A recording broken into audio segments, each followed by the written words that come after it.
Duna presenta Hablemos en Off con Nicolás Vergara, Consuelo Saavedra y Matías del Río. Auspicio de Banco BBVA y CERT, Larraín Vial, Volvo, Inmobiliaria Socobesa, Consorcio, Hertz, Cámara Chilena de la Construcción, AFP Habitat, Clínica Alemana, Movistar y Movicenter. Duna, sonidos de tu mundo.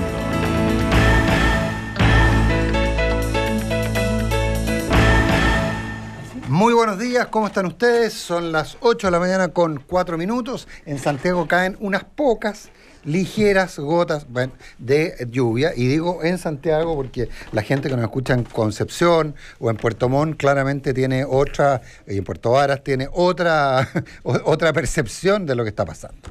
Consuelo, Matías, todos atrasados, todos complicados por la lluvia. Yo por lo menos mucho. Parece que había muchos tacos, a mí no me tocó, pero parece que está, bueno, naturalmente mucho. En el caso mío mucha me tocó congestión. Velocidad más lenta.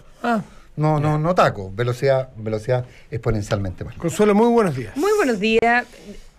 Yo me imagino que a todas las personas le está pasando lo mismo a esta hora. Claro, caen 3 gotas y se empieza a ralentizar todo. Yo me demoré como 25 minutos más de lo que me demoró habitualmente. Y yo 10. Imagínate. Claro, pero supongo que depende del camino que uno le toca tomar. Es que yo de mi casa acá me demoro 7 minutos máximo, ahora me demoré 17. Tú te demoras 10, ahora te demoras 25, claro. Sí, acá el puente al frente de la radio está pero completamente colapsado. En cambio, Matías del Río, que viene que es en el puente helicóptero. de la avenida El Cerro, donde está el Costanera Center, por si acaso. Es que el helipuerto estaba despejado, así que yo llegué muy rápido. ¿Quién como tú? Sí. Ay. Bueno. Oye, ¿qué pasa cuando un gobierno llama a fortalecer despliegue territorial y comunicacional y hacer un repliegue territorial? ¿Qué significa eso, dices tú? ¿Qué significa eso? Repliegue territorial. ¿Salir al territorio? O despliegue. Despliegue territorial.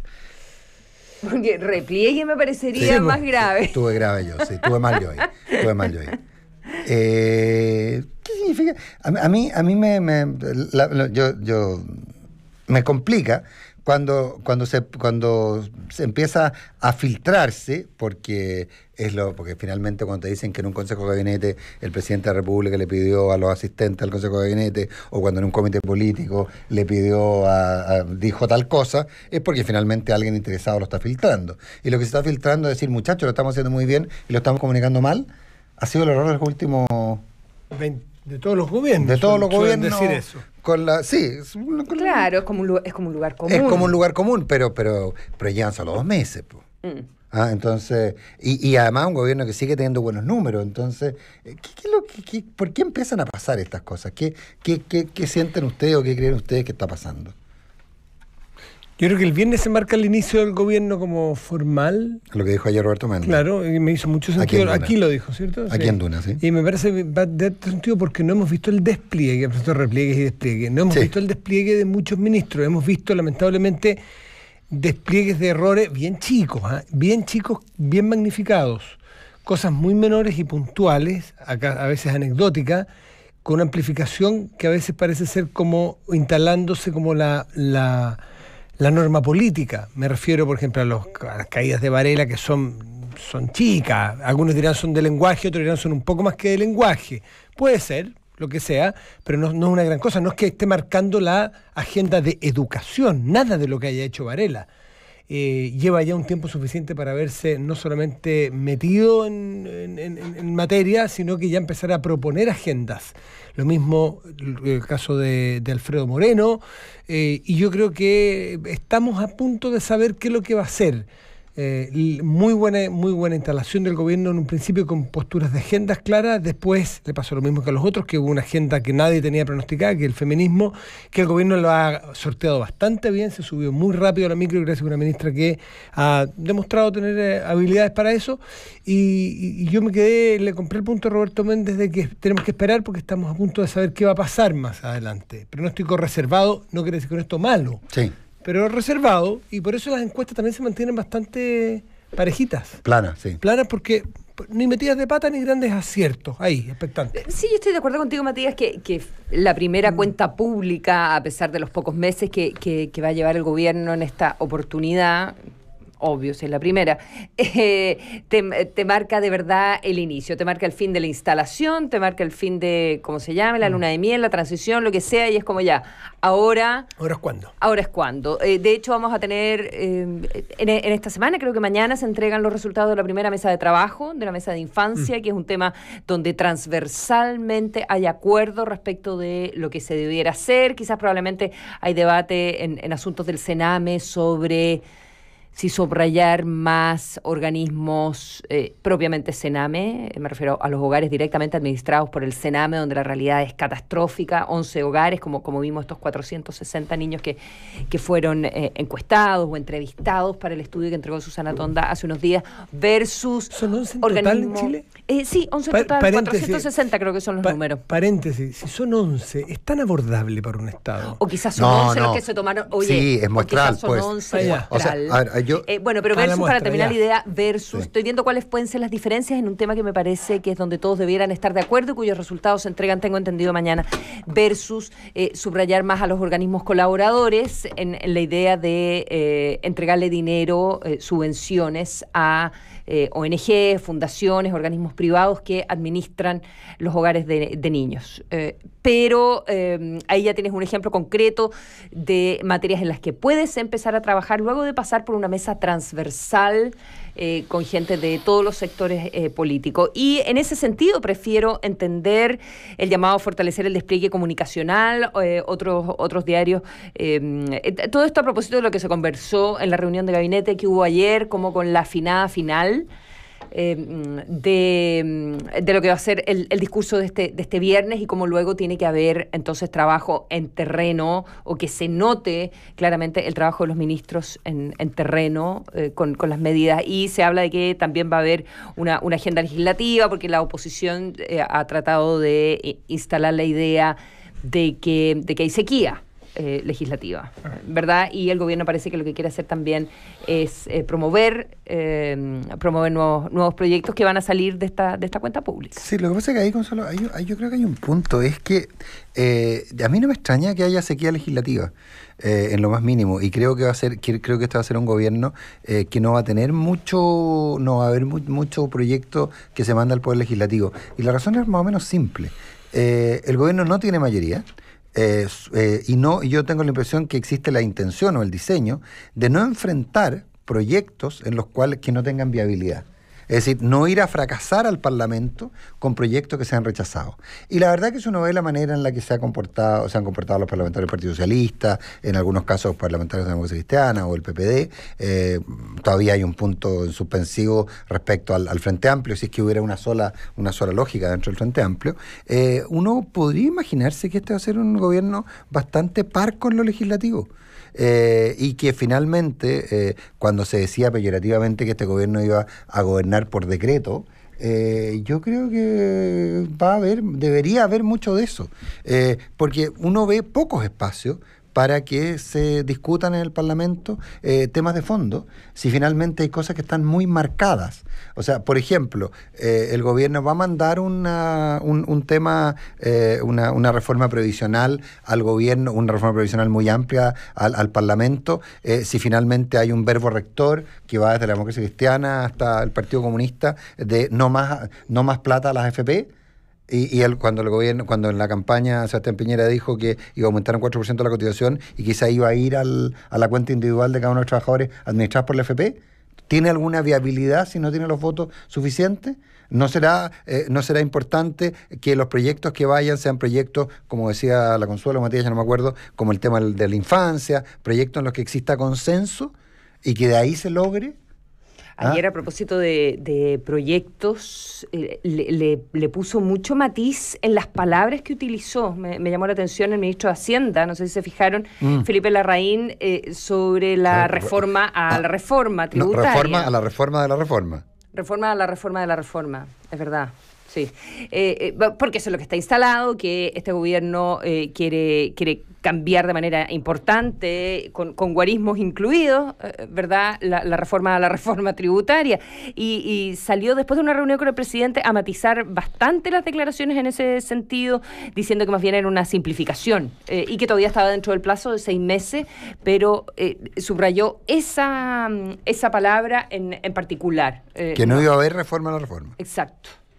Sí, eso dijo, ¿no? Pero sin matices. Entonces yo creo que por ahí viene un poco el tema, porque lo que tenga que mandar al Parlamento, si lo que tenga que mandar al Parlamento va a pasar necesariamente porque si me bajan un peso de impuestos rechazo todo, ¿qué es lo que tiene que hacer? Bueno, buscar caminos de simplificación tributaria u otro tipo de situaciones. Entonces, por eso, yo tengo la sensación que aquí puede haber una definición más o menos clara respecto a que el Poder Legislativo no va a ser el gran campo de batalla. 8:14.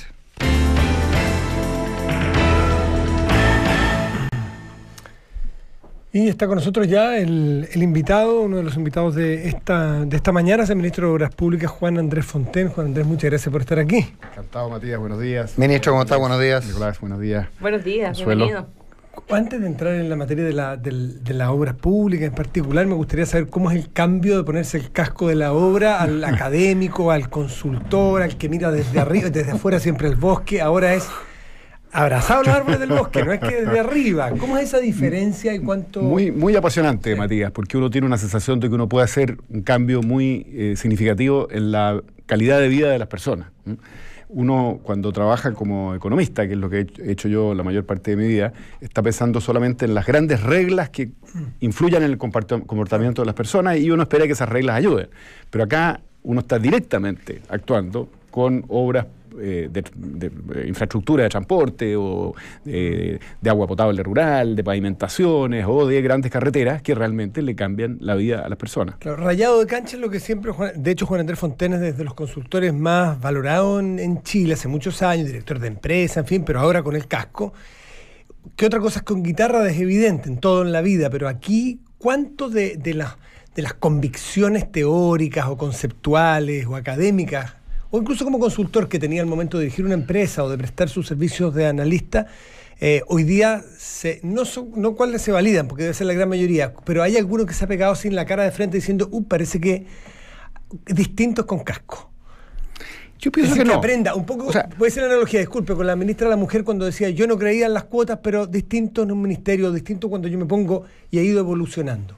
No, yo pienso que uno obviamente va cambiando su perspectivas a medida de la experiencia que le toca y quizás en este momento yo tengo una sensación más clara respecto de la enorme contribución que pueden hacer las obras públicas a mejorar la vida de las personas, a darles oportunidades y hacer crecer la economía. Por ejemplo, a mí me ha llamado la atención que en la cartera de proyectos de inversión que maneja el Ministerio de Obras Públicas, el promedio de la rentabilidad de esos proyectos, que es lo que hace, digamos, la rentabilidad, lo que mide en el fondo es el aporte al crecimiento económico.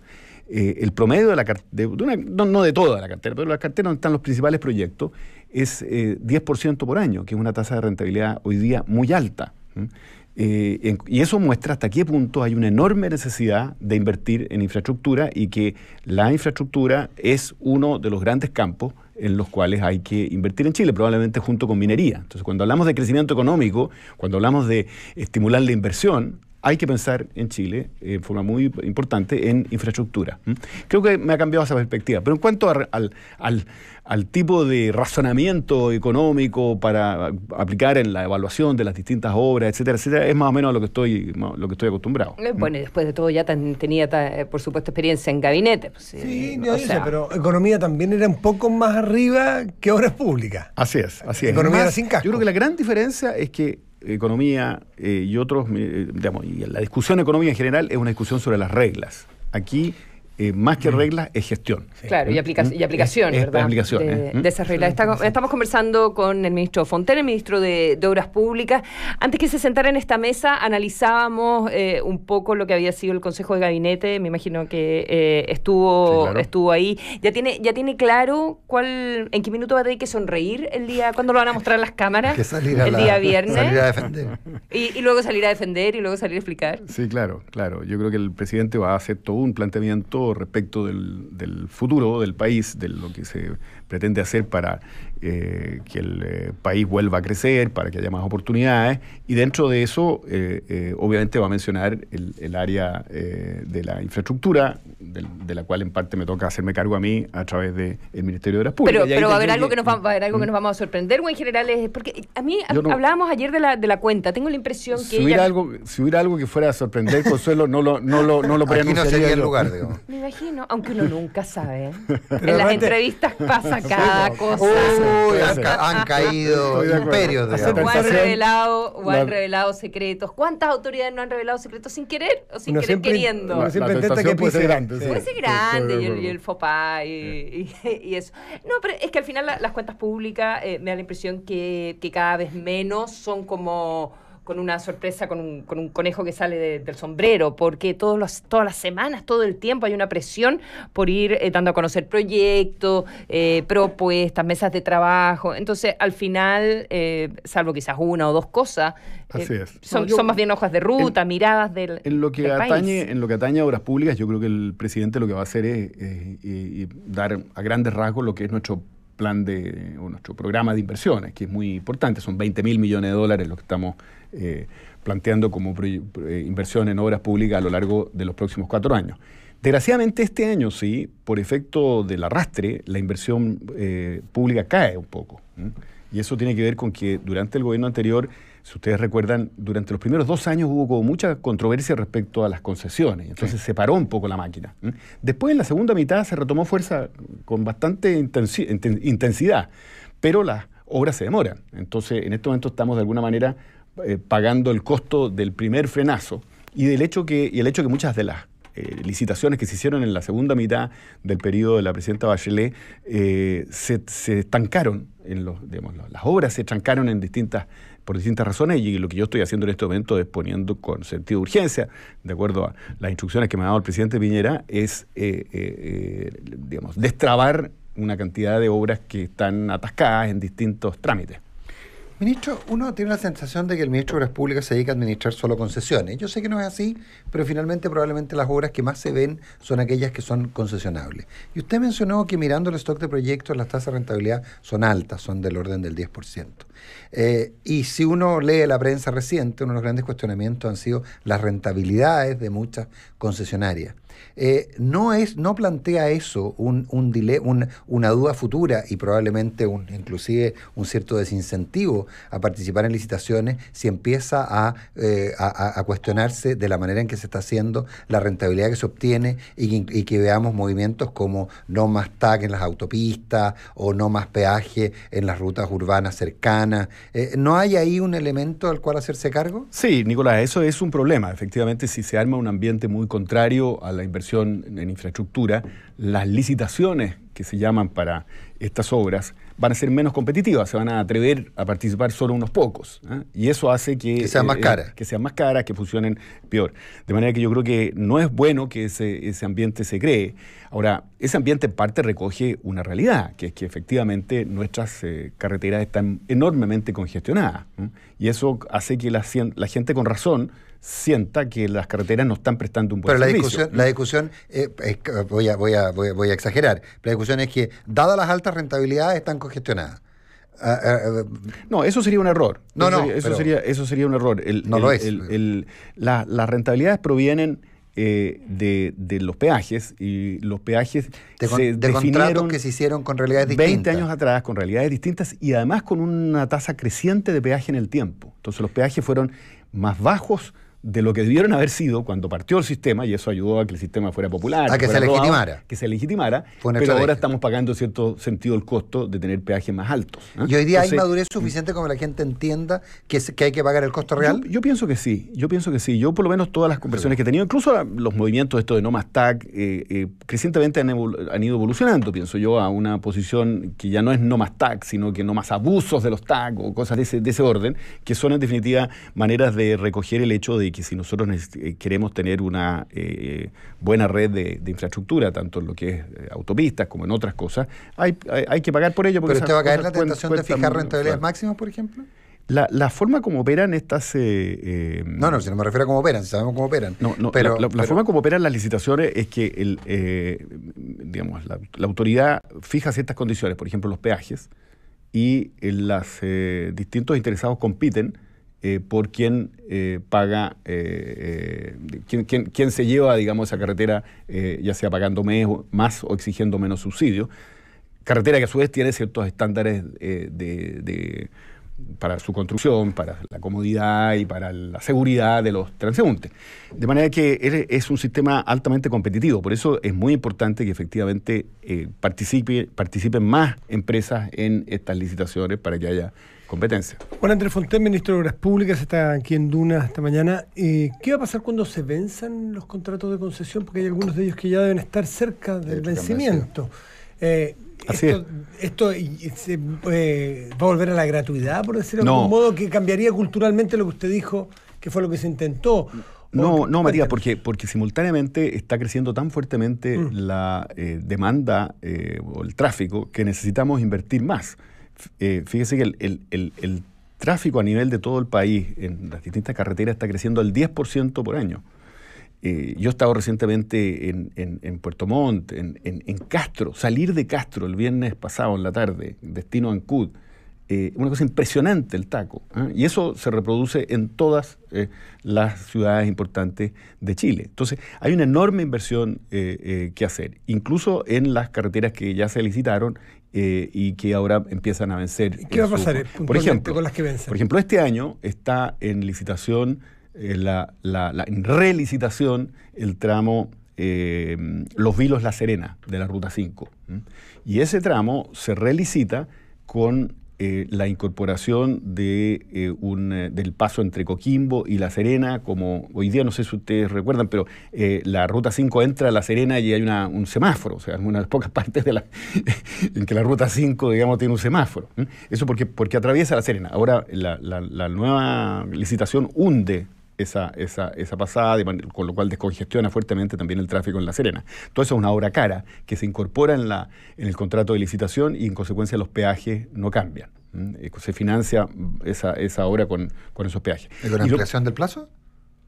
Es una nueva licitación. Corre, no es una estirar la licitación actual, es una nueva licitación. Porque que el Estado aporta algo más valioso que antes, sencillamente, aporta una obra más adelantada. El que se gana la licitación recibe la obra tal cual está, claro. Le hace varios cambios, el más importante, el que acabo de mencionar, hay otros más. Como el caso de Túnel Melón, que es construcción de un túnel paralelo. El túnel de Melón es una nueva, no es una relicitación, es una nueva. Pero la política es creo que es relicitación. Pero es un segundo túnel, totalmente nuevo. Sí. En la Ruta 5 hay varios tramos que van a ser el objeto del mismo tipo de tratamiento, lo mismo en la 68, en la 78. Por ejemplo, la Ruta 5, se van a hacer, los distintos tramos se van a ir licitando y se van a incorporar en esas licitaciones lo que son las autopistas transversales. Por ejemplo, la conexión entre la Ruta 5 y Constitución, o entre la Ruta 5 y Valdivia. Entonces, toda esta idea es que se utilicen las relicitaciones para mejorar drásticamente el estándar de la Ruta 5, incluyendo los sistemas de telepeaje a todo lo largo. De manera que, le quiero preguntar de telepeaje. Lo otro podríamos incluirle y que se cumpla, disculpe, yo sé que es menor el tema, pero la cantidad de basura. O sea, hay tramos de rutas importantísimas en este país que son un vertedero. Total. Y yo sé que no afecta el tema de la seguridad, que es lo realmente importante, ni de la rapidez de los flujos, pero me parece que lo mínimo, porque además mugre llama a mugre, y hay tramos hacia el norte, a la salida de Santiago, que no se puede creer el basural en el que se han convertido. Pero dicho lo anterior, telepeajes, porfa. Usted dijo que muy pronto iba a anunciar que ya se tenía acuerdo con 2 de las principales empresas que tienen rutas concesionadas en nuestro país. Quisiera saber si ya hay alguna fecha para eso. Explicó que esto opera de manera automática, que no hay que inscribirse. ¿Van a subir el precio de los peajes por la tecnología que van a tener que incorporar las concesionarias? Consuelo, cuando tuvimos la gran congestión de Semana Santa, inmediatamente después de eso yo le solicité a las concesionarias de las rutas en torno a Santiago que me presentaran sus planes para establecer estos sistemas que tienen la ventaja de que mejoran la fluidez del tránsito y en consecuencia ayudan tanto en los momentos de alta congestión como a los de congestión también no tan alta. Y a esta fecha ya hemos recibido, a los 30 días que se les hizo el encargo, ya recibimos los planes correspondientes, acordamos con la radial nororiente, que es la carretera que va a Chicureo, que va a estar para el 18 de septiembre, o sea, para el próximo fin de semana largo, digamos, de alto tráfico, con un sistema de telepeaje. En sus 12 peajes, se realizan los peajes troncales que tiene y las salidas, porque tiene también peaje a la salida. Son pórticos. Pórticos.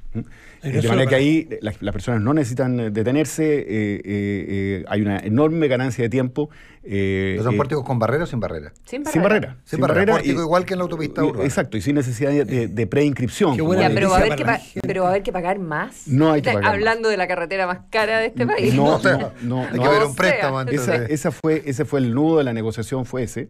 Y efectivamente entonces se le alarga el plazo. La fórmula es que al término de la concesión, el problema que tienen los peajes sin barreras para el concesionario es que hay evasión. Hay un porcentaje de incobrabilidad. Hay un porcentaje de incobrabilidad. De incobrabilidad o de evasión, simplemente del fresco que circula sin patente o con el tag o con la patente oculta. Y un costo de cobranza. Y hay un costo de cobranza. Que no existe en la caseta. Entonces, lo que definimos es que toda la pérdida que le produce la evasión al concesionario se va acumulando en una cuenta de ajuste. Y al término de la concesión, el Estado o le paga esa diferencia o extiende la concesión en un plazo máximo de 10 meses. Con la posibilidad de que recupere lo perdido. Y con eso se recupera. ¿Un plazo máximo de 10 meses? 10 meses. Esto ocurre el año 2044, porque esta carretera vence el 2044. Así que no lo vamos a comentar nosotros. Espero por el bien de los radioescuchas que no lo estemos comentando. Y ese mismo modelo, Consuelo, es el que estamos aplicando para las demás carreteras. La 57 que va los Libertadores, la 68 a Villa del Mar, Valparaíso, la 78 a Melipilla, San Antonio y la 5 Sur. Entonces no va a haber, espere, estoy pensando, me imagino que esto está pensado y requete pensado el modelo, pues si estuvieron un mes negociando y demás, pero eso no es un incentivo para la evasión, en el sentido de que, bueno, la empresa, si igual se le van a alargar la concesión, ¿para qué va a andar persiguiendo al que no paga el TAC? Es que el tema no es tanto el atraso en el pago, porque el atraso en el pago tiene su regla, digamos, a través de la no renovación de los permisos de circulación. Lo más grave, en realidad, es el que circula sin patente o con la patente oculta. Con la patente, claro, entonces le hacen unas cortinitas increíbles que uno levanta y baja como una luz flex. O sea, es entre 6 y 8%. O sea, una caída de 6 a 8% de los ingresos para una empresa es muy importante. Puede ser no es un incentivo, ya que la empresa no los va a tener que perseguir. No, yo creo que es que la empresa no puede perseguirlo. Yo creo que es una responsabilidad nuestra como Estado. Ya. Al señor que circula sin patente, el que la tiene adulterada. Eso es. Claro. Nosotros tenemos que hacer una campaña y revisar la normativa para efectos de hacer más exigente la circulación con patente. Uno de los temas que se plantea, por ejemplo, es que hoy en día uno puede comprar un auto y tiene unos días para circular, no me acuerdo cuántos son, si una semana o algo así, sin patente. Y esa es una excusa que se usa, digamos, muchas veces. Entonces, ese es un tema que se puede cambiar. Bueno, pero lo que quería decir es que el sistema va a ser... Esta misma fórmula se va a aplicar a las demás carreteras. Estamos avanzando yo siento que ya estamos en tierra derecha en la conversación con las otras concesionarias. Creo que muy pronto vamos a poder anunciar los acuerdos para efectos de que se pongan en aplicación estos sistemas de telepeaje en los próximos meses. Esto tiene que construirse, no es algo tan rápido, pero algunas de ellas espero yo que estén en el verano y a más tardar el próximo 21 de mayo, para poner, digamos, una fecha. 21 de mayo real, no 21 de mayo, 1 de junio. Anuncios. Es que ahora hay toda una confusión. Sí, pues, no. Que el 21 de mayo en realidad es el 1 de junio. Me refiero al fin de semana del 21 de mayo. En un año más. En un año más, yo espero que las 11 peajes en torno a Santiago estén funcionando de esta manera, y eso significa un ahorro de 6 millones de horas anuales. Ministro, yo sé 6 que carretera, millones de horas anuales. Tenemos un segundito, ¿no? Porque yo sé que carretera Sí, dale. es lo que más pega y todos la usamos, y en fin. Pero, ¿qué pasa en puertos? Tiene, aunque sea los Bueno, dos minutitos nos queda. puertos no cae tanto en mi campo, porque los puertos en general, los grandes puertos en Chile son privados y los regula Transporte. La Dirección de Obras Portuarias del Ministerio de Obras Públicas tiene una responsabilidad más bien en caletas y en rampas, en una obra muy valiosa de apoyo a las personas de escasos recursos, a la mediana empresa, a la pequeña empresa. Yo acabo de estar precisamente inaugurando unas caletas en Iquique. Hay una labor muy bonita ahí, pero no es de los grandes puertos. Lo que sí cae dentro de obras públicas son los aeropuertos. Y ahí estamos en la gran expansión del Arturo Merino Benítez. De nuevo estamos hablando ahí, igual como pasa en las carreteras, el tráfico aéreo está creciendo al 10% por año. Entonces hay una explosión de uso de aviones, en parte por los low cost y qué sé yo. Usted habrá escuchado que ya queda chico, dicen algunos. ¿Es verdad? Usted, Que el nuevo ya queda chico. Claro, el aeropuerto actual está definido tiene una capacidad para 16 millones de pasajeros anuales. Estamos en 22. La expansión lo va a llevar a 30. Y va a entrar en... La tasa del 10% en 4 años estamos fuera. Va a entrar en servicio el año 2020. Pasadito el 2020 ya vamos a estar copados de nuevo. Y ahora, el contrato tiene sí un gatillo, que si se da eso, la concesionaria tiene la obligación de ampliarse. Claro, pero vamos a seguir con un aeropuerto en obra, con todo lo que implica. Claro, exactamente. Un aeropuerto en obra con todo lo que implica. O sea, esto, desgraciadamente, efectivamente, se está produciendo una explosión de demanda por infraestructura, y por eso es que hay que invertir mucho en esa área, y ese es un poco el mandato que yo tengo del presidente, y también en la eficiencia del uso de esas infraestructuras. Por ejemplo, el caso de los sistemas de telepeaje es una manera de aumentar fuertemente la eficiencia y la productividad de nuestra infraestructura, tanto para los usuarios, personas naturales, como por ejemplo para el transporte y toda la cadena logística del país. Ministro Juan Andrés Fontaine, un millón de gracias por haber estado esta mañana con nosotros. Oye, y de verdad, yo leí el Mercurio la entrevista que le hicieron al ministro y partía con esta idea que se parecía al profesor de La Casa de Papel. Y yo decía, no, pero si Fontaine, ¿de dónde? Y ahora que lo estoy mirando, es igual. Suponemos que pero es moreno. Pero es moreno, pero mucho con la más barba joven. negra. No, mucho no sé bajo. si tanto más joven. No, Pero tanto más joven. tiñámoslo. Tiñámoslo y puede ser, ¿eh? Es verdad. Es Vamos muy a divertido. suponer que use Yo sus recibí capacidades para cosas un poco mejores. Yo empecé a recibir de mis hijos, que algunos de ellos viven afuera de Chile, las fotografías de este personaje hace un tiempo atrás, diciendo, ahí está el papá. Es doble. Sí, separados al nacer. Un hijo vive en Roma y otro en Nairobi. Ya, oye, bueno, exacto. Y otro en Tokio. Sí, claro. Gracias, ministro, que esté muy bien. Gracias. Gracias a ustedes. Chao, Esa buenos está ya para días. quien la haya leído. Gracias, ministro. La digitalización llegó para quedarse, eso bien lo entiende BBVA, que hoy cuenta con una modalidad que permite que los no clientes, sí, escuchó bien, los no clientes, a descubrir si tienen un crédito de consumo preaprobado. Para revisar este crédito, descarga la app de BBVA Chile o ingresa en bbva.cl creando oportunidades. Confía tus inversiones en manos de expertos con cuenta activa de la Rainvial, un servicio en donde especialistas en inversiones estarán analizando los mercados e invirtiendo para ti. Conoce tu cuenta activa en larainvial.com. ¿Pensando en digitalizar tu empresa? Conoce ISER Chile, firma y facturación electrónica, contratación remota y biometría facial, entre otros servicios para potenciar tu negocio. Contacta ISERT al 236-07175 o ingresa a iserchile.cl. iserchile.cl con el respaldo de la Cámara de Comercio de Santiago. En la dehesa existe un antes y un después de la casa híbrida de Vista Los Bravos, un proyecto único de casa de 233 a 315 metros cuadrados en amplios terrenos de hasta 1.110 metros cuadrados. Descubre los nuevos pilotos de casa híbrida donde los espacios dejaron de ser lo que son. Socobesa, todo es diseño.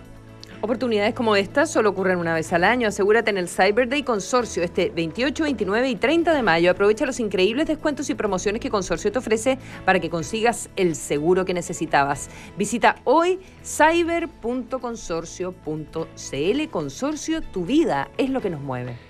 Vayas donde vayas tu próximo fin de semana, aprovecha la tarifa súper rebajada de Hertz Rentacar de 23.900 pesos diarios. Incluye IVA, cargo aeropuerto y kilometraje libre. Además, acumulas millas Latam Pass. Reserva ya en hertz.cl.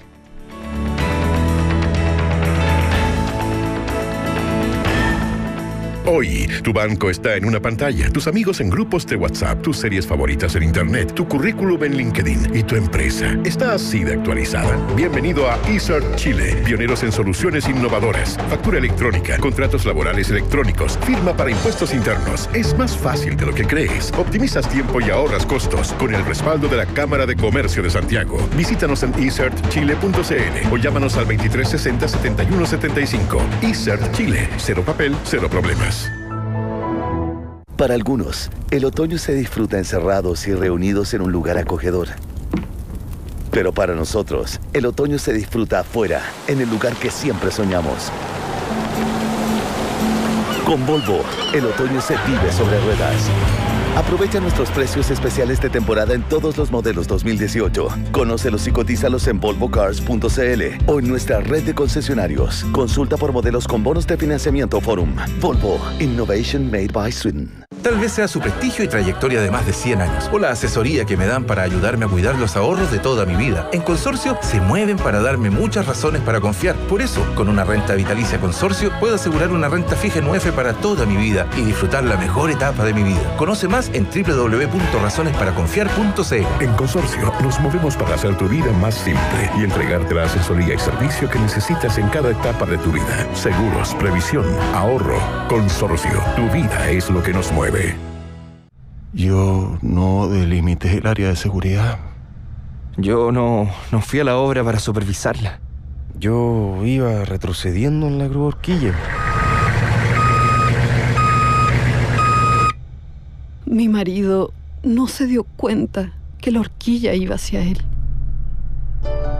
De la seguridad de todos, todos somos responsables.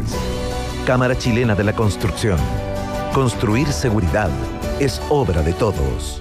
Oye, ¿qué vas a hacer con tu devolución de impuestos? No, se va directo a mi futuro, directo a mi tranquilidad, directo a mi familia. Invierte hoy tu devolución de impuestos en productos voluntarios de AFP Habitat y haz crecer más tu futura pensión. Elige Habitat, la AFP líder en productos voluntarios y número 1 en rentabilidad en los últimos 5 y 15 años en todos los fondos. La rentabilidad es variable, por lo que nada garantiza que las rentabilidades pasadas se repitan en el futuro. Infórmese sobre la rentabilidad de sus fondos de pensiones, las comisiones y la calidad de servicio de las AFP en el sitio web de la Superintendencia de Pensiones, www.spensiones.cl. Hay cosas difíciles de creer, como...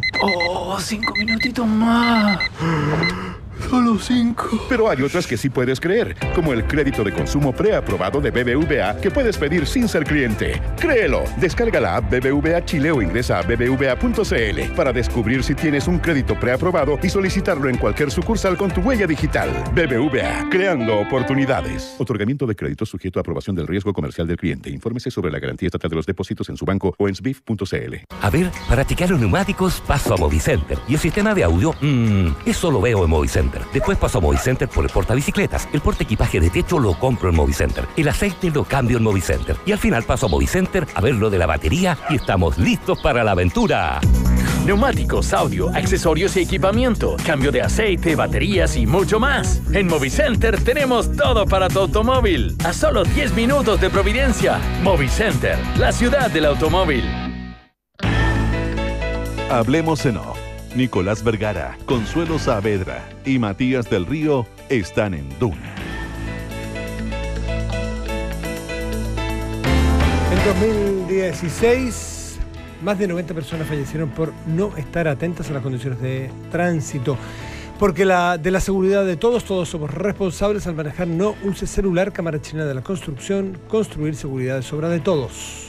¿Sabías que hay una AFP que es número 1 en rentabilidad en todos los fondos en los últimos 15 años? AFP Habitat ha entregado los mejores resultados en 15 años y en el 2017. Porque es tu futuro, elige Habitat consistentemente entregando la mejor rentabilidad para tu pensión. En junio es el mes de la próstata y Clínica Alemana ofrece un 40% de descuento en el examen preventivo a hombres desde los 45 años o 40 si tienen antecedentes familiares de cáncer de próstata. Inscripciones en alemana.cl. Clínica Alemana, si es tu salud, es la alemana. Y esta temporada cámbiate un Volvo S60.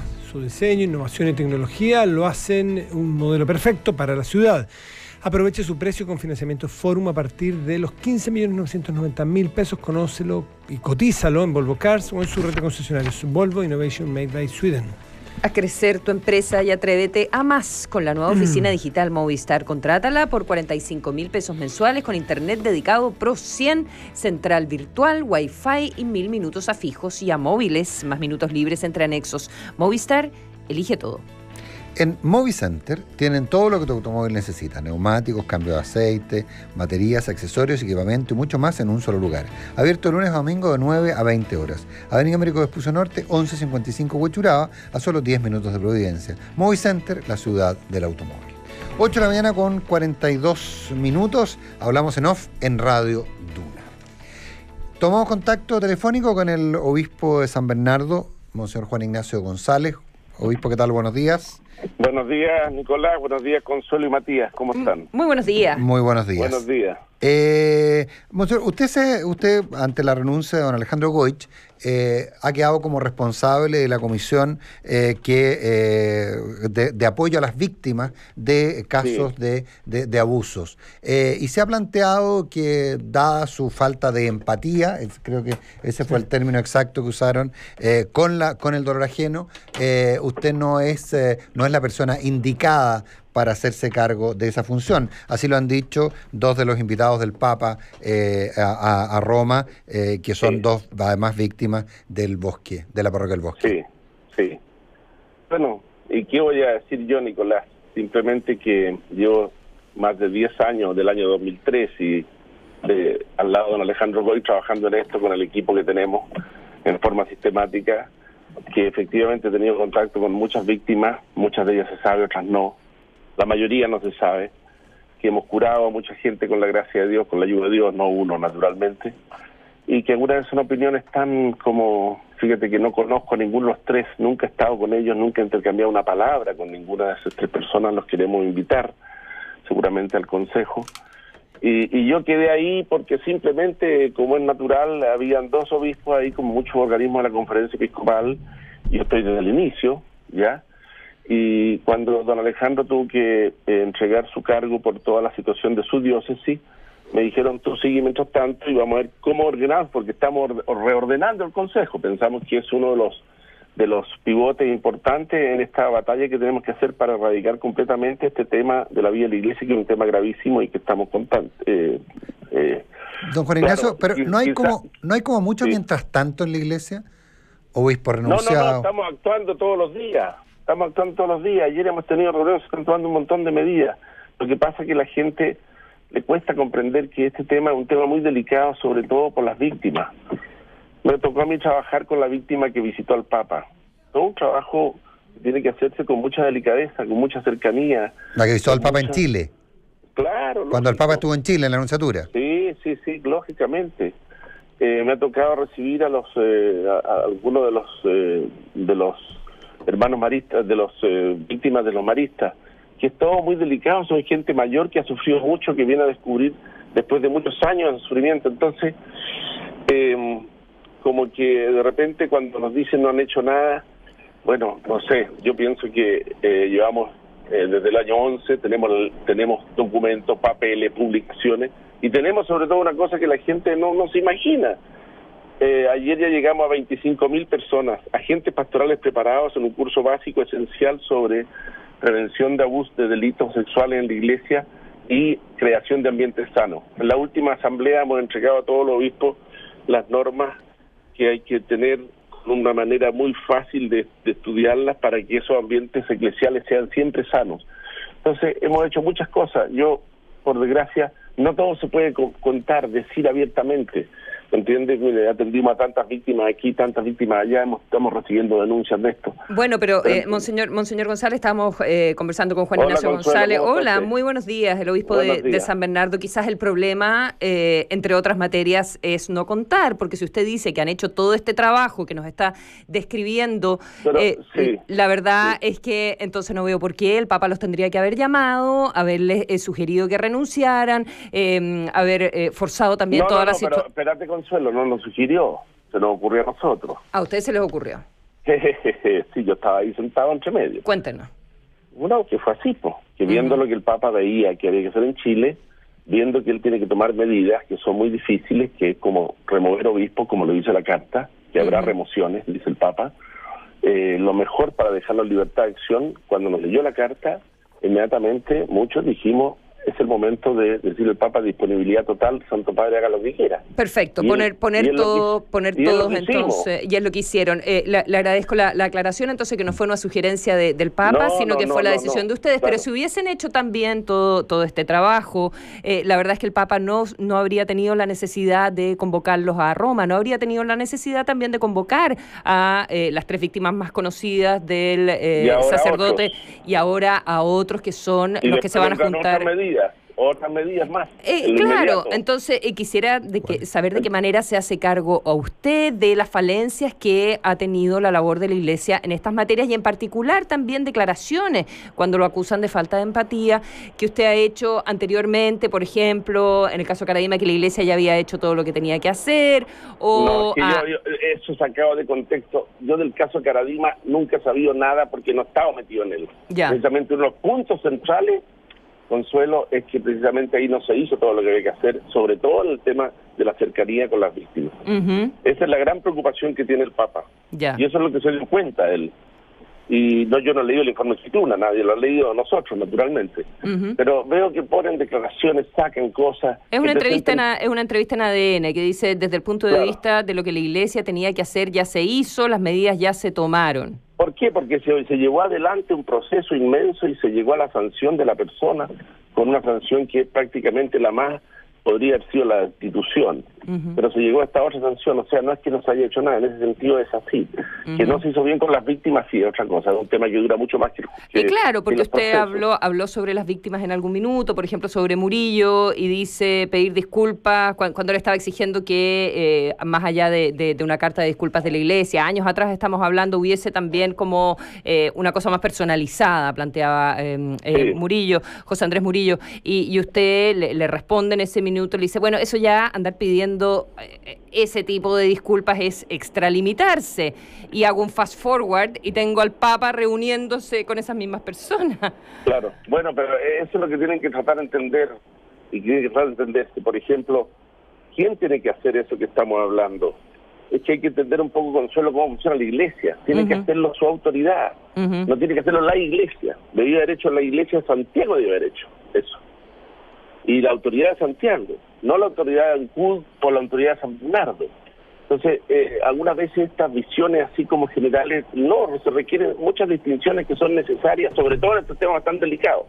Yo pienso seriamente que en el caso de las 3 víctimas y las 3 hermanos de Caradima, hubo falta de empatía y falta de cercanía. Eso yo lo tengo claro. Y lo tiene claro también, creo que la autoridad de la Santa Sede. ¿La autoridad de Santiago se refiere a Monseñor Sati?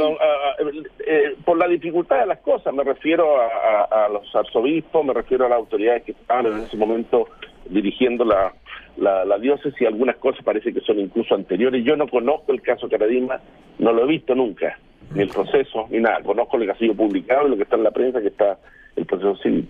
Entonces, uno dice, todas estas, hay que hacer distinciones, hay que hacer muchas distinciones.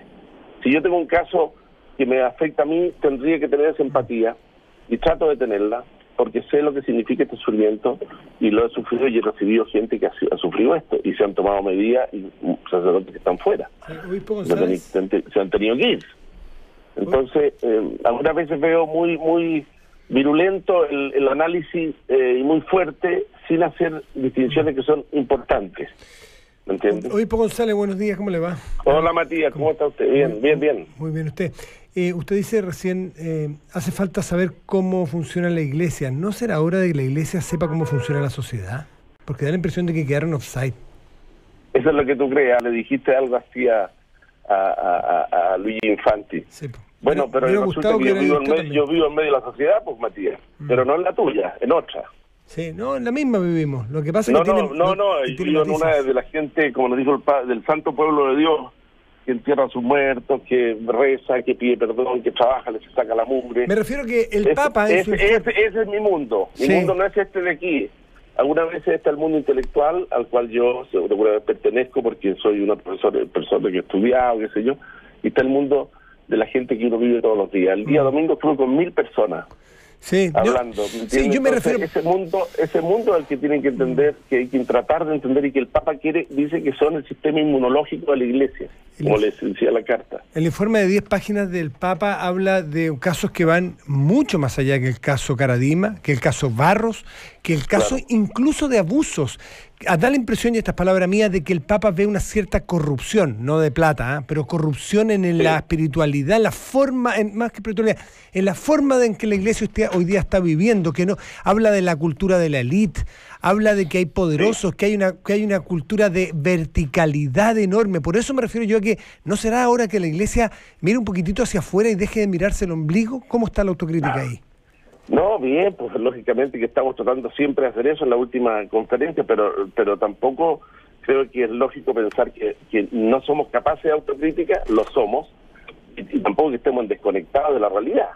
Cada uno tiene su realidad. Algunas veces estas visiones, Matías, de la Iglesia, eso implica que tienes que conocer mejor tú la Iglesia. La Iglesia, como Iglesia, es la Iglesia universal. La jerarquía, quise decir. No, pero yo trabajo en San Bernardo, y el obispo Ancud trabaja en Chiloé. La realidad de esa es muy distinta a la de acá. Allá no hay universidades, en San Bernardo tampoco no hay ninguna. No hay, es otro mundo. Entonces, esto de la Iglesia, yo vivo en contacto con la gente, y esa es la realidad mía.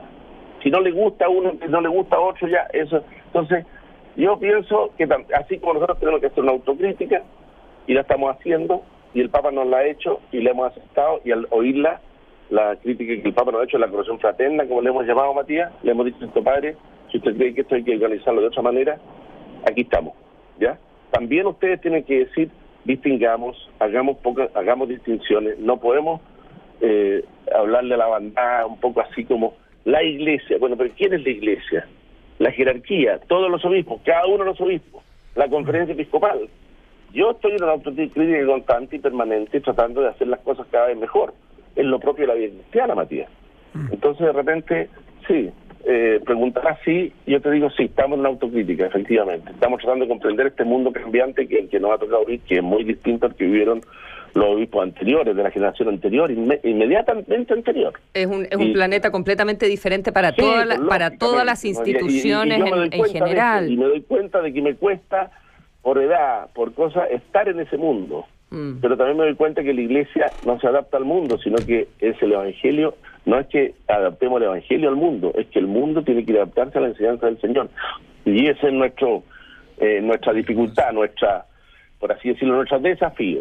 Cuando hablaba usted recién de la autocrítica y cómo ajustarse también, y me decía hace un ratito que usted no sabía nada del caso Caradima. En ese sentido, ¿por qué entonces hace la defensa de el obispo de Osorno, Juan Barros, cuando dice, por ejemplo, cuando dice, por ejemplo, que a él, hablando del mes de enero, ¿verdad?, que nunca nadie ha acusado al obispo Barros, que no existen pruebas fehacientes ni comprobadas que los indiquen como encubridor, porque no mandan estos temas a tribunales?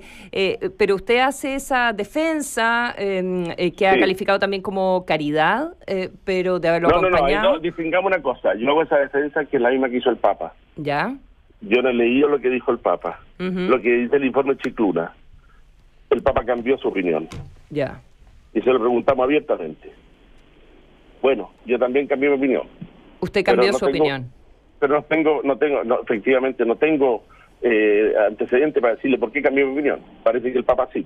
Pero usted le preguntó al Papa por qué él había cambiado de opinión. ¿Cuál es su opinión hoy? Mi opinión hoy es que no sé, Matías, realmente no sé. Efectivamente no hubo nunca una acusación formal. Ya podría haberla habido, sería haber sido muy interesante. Lo que yo capto es que simplemente intuyo que en la lectura de todos los testimonios que hubo, seguramente es muy previsible que el Papa se dé cuenta que efectivamente que las cosas que ocurrían también fueron percibidas por algunos de los hermanos del Bosque. Esa es mi intuición, pero no lo sé. Entonces en este tema que estamos hablando existe una cosa que es muy compleja, que es el negacionismo que existe, y que no digo que existe en este caso porque digo no lo conozco, no he tratado ni he sido parte por ningún lado de esto, pero yo me he encontrado con casos en que la gente dice no, yo no sé nada de esto, no he visto nada, no conozco nada, y resulta que después era cierto. Entonces Yo dije eso porque eso era verdad en ese momento y sigue siendo verdad. Demanda no hubo, juicio no hubo específico. Hubo en el proceso, por lo menos yo leí el civil, que está en internet, personas que dijeron cosas, que dijeron que él, Juan Barro, había visto, pero resulta que eso es una cosa que él niega. Ya, entonces, ¿usted siente que las víctimas de Fernando Caradimas tienen como una suerte de poder de veto en este minuto? No. Yo creo que simplemente ellos han sufrido mucho, lo he dicho muchas veces. Conozco qué pasa con las víctimas, las que yo he conocido, y que hay que estar cerca de ellos, y por eso yo no he respondido a ninguno de los ataques, yo creo, muy fuertes que han hecho contra mí, siendo que yo estoy ahí. Mientras tanto vemos qué hacer. La idea nuestra es que haya una persona, un laico, que pueda encargarse de eso. Lo dijimos desde el primer momento, pero sin embargo igual se ataca y se dicen cosas y qué sé yo. ¿Usted va a salir de este lugar de encabezar esta comisión? Ojalá que encontremos una persona que se haga cargo de esto, que tenga el conocimiento, porque yo llevo casi 10 años en esto. Esto es una cosa que requiere mucho estudio, mucho trabajo, mucho conocimiento. Hemos ido, yo no... Pero ¿y desde el 2011 no han encontrado una persona laica que...? No, es que mientras estuvo Monseñor Goy nadie tenía duda que podía ser él. Entiendo, desde que renunció este fin de semana. Sí, lógicamente. Entonces hay que tratar de entender la dinámica de la iglesia. Pero yo le quiero decir a la gente de Radio Duna que nosotros estamos perfectamente dispuestos a mejorar, a cambiar, a seguir adelante, y que el Papa también va a seguir haciendo cosas muy específicas y concretas respecto de nuestra iglesia en Chile para su bien. Estoy hablando de lo inmediato. Obispo Juan Ignacio González, obispo de San Bernardo, muchísimas gracias por esta conversación. Muy buenos días. Gracias. Buenos días. Hasta luego. Nos vamos, ya viene información privilegiada. Antes, lugares notables con Bárbara Espejo. La pregunta del día es, Gloria Hood, la ministra de Transporte, propone que Uber opere bajo las mismas condiciones que los taxis. ¿Está usted de acuerdo? Buenos días. Que tenga buen día, gracias.